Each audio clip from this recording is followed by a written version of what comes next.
നമസ്കാരം. പ്രതിവാര ജ്ഞാനതളം 12 1995 ഓഗസ്റ്റ് 31 ഗുരുജി പറഞ്ഞ കാര്യമാണ്. അജ്ഞാനിയുടെ സ്നേഹവും ആത്മജ്ഞാനിയുടെ കോപവും. അജ്ഞാനിയുടെ സ്നേഹം ഉപദ്രവകരമായേക്കാം, എന്നാൽ ആത്മജ്ഞാനിയുടെ കോപം പോലും ഉപദ്രവകരമല്ല. അത് നല്ലതേ ആകൂ. ബാംഗ്ലൂരിലെ ആശ്രമത്തിൽ ഞങ്ങൾക്കൊരു സ്കൂളുണ്ട്. 250 കുട്ടികളെ ഇവിടെ ചേർത്തിട്ടുണ്ടെങ്കിലും 200 കുട്ടികൾ മാത്രമേ മിക്ക ദിവസവും ഹാജരാകാറുള്ളൂ. 50 കുട്ടികൾ വരാറില്ല.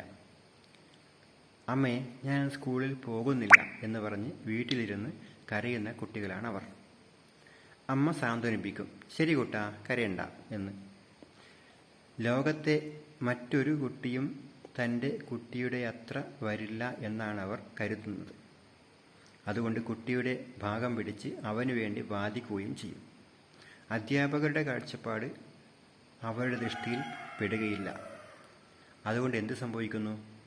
ആ കുട്ടി വഷളായി വരുന്നു. അക്ഷരമാല പഠിക്കുന്നില്ല, വായിക്കാനും എഴുതാനും പഠിക്കുന്നില്ല. പക്ഷേ അമ്മ പറയും, അത് സാരമില്ല, അവനിവിടെ നോക്കാൻ ആടുകളും പിന്നെ കൃഷിയുമുണ്ടല്ലോ എന്ന്.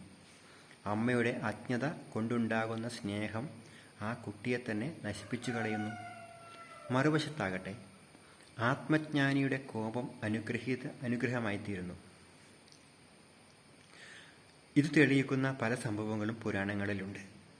ഒരിക്കൽ ഒരു ഗുരു മധ്യഭാരതത്തിലൂടെ ശിഷ്യനോടൊപ്പം സഞ്ചരിക്കുകയായിരുന്നു.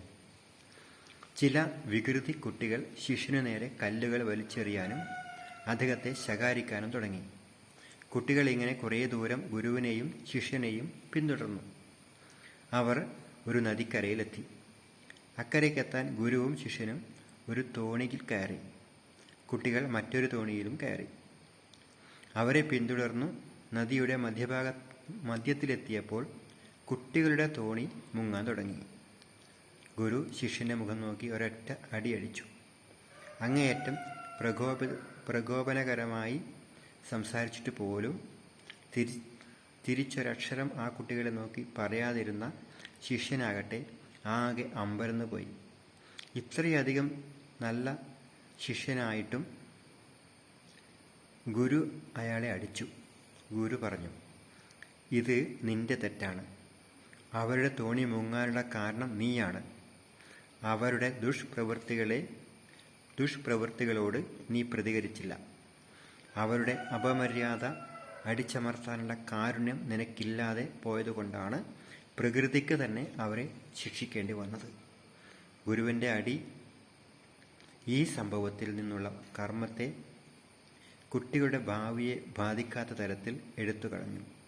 കുട്ടികളുടെ ദുഷ്കർമ്മത്തിൻ്റെ ഫലം കൊണ്ടാണ് തോണി മുങ്ങിയതെന്ന് കരുതി ഒരല്പമെങ്കിലും സന്തോഷം ശിഷ്യന് തോന്നിയിട്ടുണ്ടെങ്കിൽ ആ ദുഷ്കൃതത്തിൻ്റെ ഫലവും ഈ അടിയോടുകൂടി നീങ്ങിപ്പോയി. അങ്ങനെ ശിഷ്യൻ്റെ ദുഷ്കൃതവും പരിഹരിക്കപ്പെട്ടു. ആത്മജ്ഞാനിയുടെ കോപവും അനുഗ്രഹമാണ്.